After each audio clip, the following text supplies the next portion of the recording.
Hello guys, welcome back to my YouTube channel yes chemistry a way of success. मैं हूं आपका दोस्त तस्वीर मिश्रा और इसमें हम लोग जानते पूरा नोट्स आपको दे रहे हैं। ये क्लास 11 के चैप्टर सेकेंड परमाणु संरचना से हमें हमारा एटॉमिक स्ट्रक्चर से एनसीईआरटी इन हिंदी में।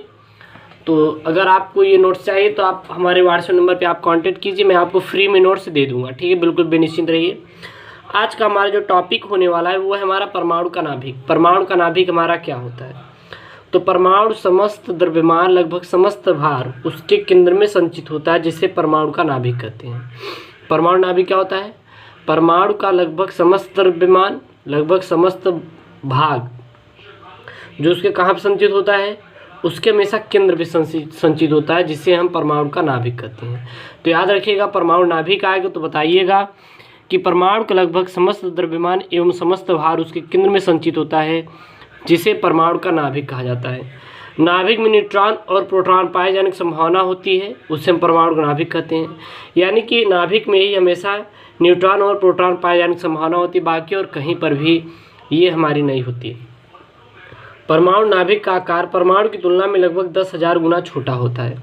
परमाणु जो नाभिक का आकार होता है वो परमाणु की तुलना में लगभग की 10,000 गुना क्या होता है, छोटा रहता है। जो नाभिक का आकार होता है परमाणु की तुलना में।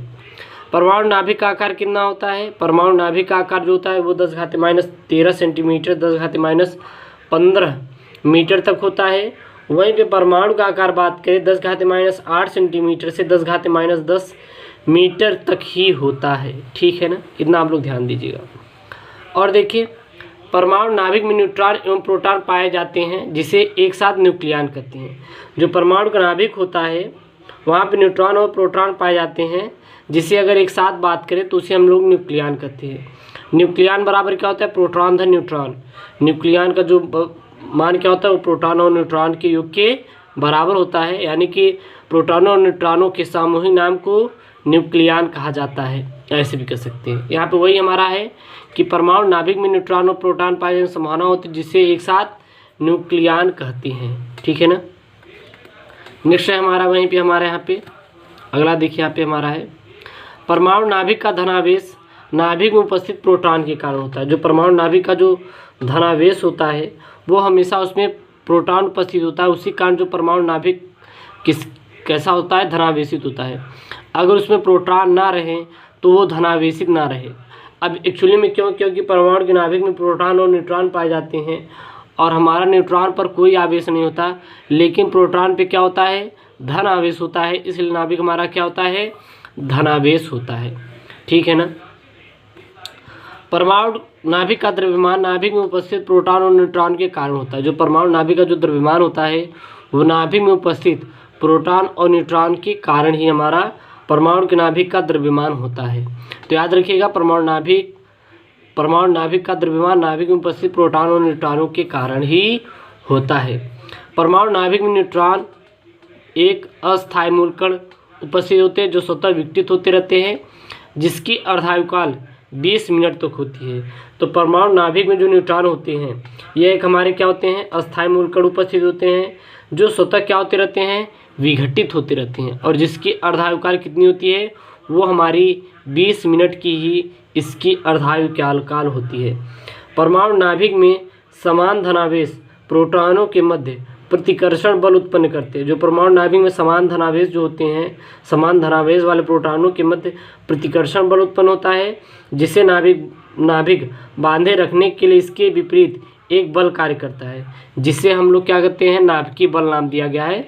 तो परमाणु नाभिक में जो समान धनावेश प्रोटॉनों के मध्य एक प्रतिकर्षण बल कार्य करता है, जिसे बांधे रखने के लिए इसके विपरीत एक बल कार्य करता है, जिसे हम लोग नाभिकीय बल कहते हैं। यानी नाभिकीय बल वह बल होता है जिसके कारण ही हमारा प्रोटॉन और न्यूट्रॉन आपस में बंधे रहते हैं। नाभिकीय बल की उत्पत्ति नाभिक में उपस्थित पाई मेसान के विनिमय द्वारा होती है। नाभिकीय बल की उत्पत्ति जो होती है वो नाभिक में उपस्थित पाई मेसान होते हैं। इसी कारण हमारी नाभिकीय बल की उत्पत्ति होती है, और इसी कारण हमारा यही फैक्ट है जिसके कारण हमारा जो परमाणु नाभिक में न्यूट्रॉन और प्रोटॉन है हमारा समान धनावेश, ये हमारा बंधे रहते हैं। यही इसका मेन कारण हमारा होता है। अब हमारा आता है परमाणु क्रमांक, यानी कि एटॉमिक नंबर। परमाणु क्रमांक क्या होता है? तो परमाणु नाभिक में उपस्थित प्रोटॉनों की संख्या को परमाणु क्रमांक कहते हैं। परमाणु क्रमांक क्या होते हैं? Atomic number. तो परमाणु नाभिक में उपस्थित प्रोटॉनों की संख्या को परमाणु क्रमांक कहा जाता है। परमाणु के कक्षाओं में इलेक्ट्रॉन की संख्या परमाणु क्रमांक कहलाती है। जो परमाणु की कक्षाओं में इलेक्ट्रॉनों की संख्या होती है, परमाणु की कक्षाओं में जो इलेक्ट्रॉनों की संख्या होती है उसको हम परमाणु क्रमांक के नाम से जानते हैं। तो परमाणु क्रमांक अगर आ जाए, एटॉमिक नंबर क्या होता है? तो परमाणु नाभिक में उपस्थित प्रोटॉनों की संख्या परमाणु क्रमांक कहते हैं। परमाणु की कक्षाओं में इलेक्ट्रॉनों की संख्या को क्या कहा जाता है? परमाणु क्रमांक कहा जाता है। मेरे प्यारे बच्चों याद रखिएगा। परमाणु क्रमांक की खोज सन 1913 ईस्वी में मोजले नामक वैज्ञानिक ने किया था। तो परमाणु क्रमांक की खोज किसने की थी? तो वो किए थे मोजले नामक वैज्ञानिक ने। किस सन में किए थे? सन 1913 ईस्वी में की थी। तो सन 1913 ईस्वी में मोजले नामक वैज्ञानिक ने परमाणु क्रमांक की खोज की थी। परमाणु क्रमांक क्या होता है? नाभिक में उपस्थित प्रोटॉनों की संख्या या कक्षाओं में उपस्थित इलेक्ट्रॉनों की संख्या ही परमाणु क्रमांक होती है। तो नाभिक में उपस्थित प्रोटॉनों की संख्या या कक्षाओं में उपस्थित इलेक्ट्रॉनों की संख्या को परमाणु क्रमांक कहते हैं। तो परमाणु क्रमांक याद रखिएगा, ये हमारा होता है। फिर आता है द्रव्यमान संख्या या परमाणु भाग, जिसको बोलते हैं एटॉमिक वेट। तो हमारा द्रव्यमान संख्या या परमाणु भार क्या होता है? तो नाभिक में उपस्थित हम कह सकते हैं नाभिक में उपस्थित प्रोटॉनों एवं न्यूट्रॉनों की संख्या के योग को द्रव्यमान संख्या या परमाणु भार कहा जाता है। तो द्रव्यमान संख्या परमाणु भार किसे कहते हैं? नाभिक में उपस्थित प्रोटॉनों एवं न्यूट्रॉनों की संख्या के योग को द्रव्यमान संख्या या परमाणु भार कहा जाता है। परमाणु भार बराबर क्या होता है? प्रोटॉनों की संख्या धन न्यूट्रॉनों की संख्या, यानी Z बराबर P+N। तो द्रव्यमान संख्या परमाणु भार क्या होता है? तो नाभिक में उपस्थित प्रोटॉनों एवं न्यूट्रॉनों की संख्या के योग को द्रव्यमान संख्या या फिर परमाणु भार कहा जाता है। परमाणु भार बराबर प्रोटॉनों की संख्या धन न्यूट्रॉनों की संख्या, Z बराबर P+N हमारा होता है। अब आता है हमारा J.J. थॉम्सन का परमाणु मॉडल। J.J. थॉम्सन या फिर थॉम्सन के नाम से भी जाना जाता है। ये J.J. थॉम्सन या फिर थॉम्सन का परमाणु मॉडल क्या होता है? तो थॉम्सन ने 1904 ईस्वी में अपना सर्वप्रथम परमाणु मॉडल प्रस्तुत किया, जिसे तरबूज का मॉडल भी कहते हैं। तो थॉम्सन ने कब दिया था? सन 1904 ईस्वी में क्या दिया था? एक अपना मॉडल सर्वप्रथम परमाणु मॉडल प्रस्तुत किए, जिसे तरबूज का मॉडल भी कहते हैं। परमाणु जो होता है वो सूक्ष्म गोलाकार विद्युत का क्या होता है? उदासीन कण होता है। यह हमारे J.J. थॉम्सन ने किया था। थॉम्सन का कहना यह था कि परमाणु इलेक्ट्रॉन और धनावेशित द्रव्य के कणों से मिलकर बने होते हैं। थॉम्सन का ये मानना था कि जो परमाणु होते हैं एवं इलेक्ट्रॉन और धनावेशित कणों से मिलकर हमारा परमाणु बनता है। तो परमाणु किससे बनता है? परमाणु हमारे इलेक्ट्रॉन और धनावेशित द्रव्यों से मिलकर बना होता है। धनावेशित द्रव्य तरबूज के लाल गूदे के समान जो धनावेशित द्रव्य होते हैं वो हमारे किसके? तरबूज के लाल गूदे के समान, तथा इसमें इलेक्ट्रॉन उसी तरह धसे होते हैं जिस प्रकार तरबूज में उसके काले काले बीज धसे होते हैं। ये हमारा थॉम्सन का परमाणु मॉडल था। तो थॉम्सन ने अपना कब परमाणु मॉडल दिया था? सन 1904 ईस्वी में अपना सर्वप्रथम परमाणु मॉडल प्रस्तुत किया था, जिसे तरबूज का मॉडल कहा जाता है। और परमाणु क्या होता है? सूक्ष्म गोलाकार विद्युत का उदासीन कण होता है, ऐसा थॉम्सन ने कहा था। थॉम्सन का कहना था कि परमाणु जो होते हैं वो इलेक्ट्रॉन एवं धनावेशित द्रव्यों से मिलकर बने होते हैं। धनावेशित द्रव्य तरबूज लाल गूदे के समान, और उसमें इलेक्ट्रॉन उसी तरह धसे होते हैं जिस प्रकार तरबूज में उसके काले काले बीज धसे होते हैं, ऐसे हमारे J.J. थॉम्सन का कहना था। फिर इसके कुछ हमारे एक्सपेंशन आए, अपवाद आए।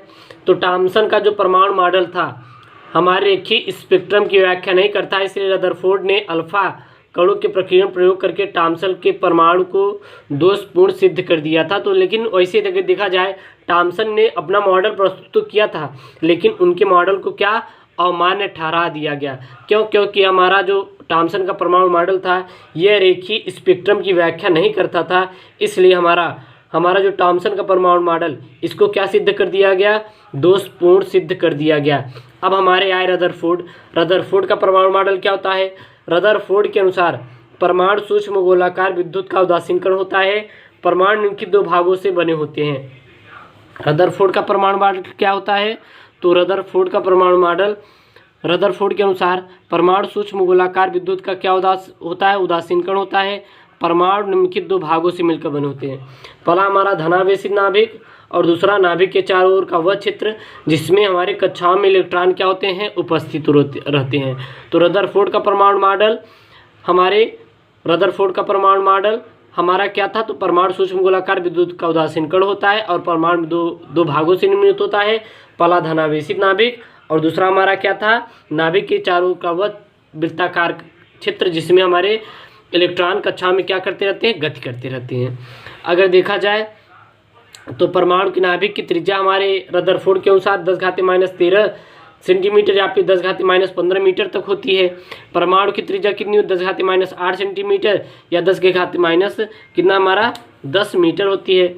परमाणु नाभिक में जितने धनावेशित प्रोटॉन उपस्थित होते हैं उतनी कक्षा में इलेक्ट्रॉन गति करते रहते हैं। तो परमाणु नाभिक में जितने धनावेशित क्या उपस्थित होते हैं, प्रोटॉन होते हैं, उतनी कक्षा में क्या गति करते हैं, हमारे इलेक्ट्रॉन गति करते रहते हैं, जिसके कारण परमाणु विद्युत का उदासीन कण माना जाता है। यही कारण है कि जो परमाणु होता है वो विद्युत का उदासीन कण हमारा माना जाता है।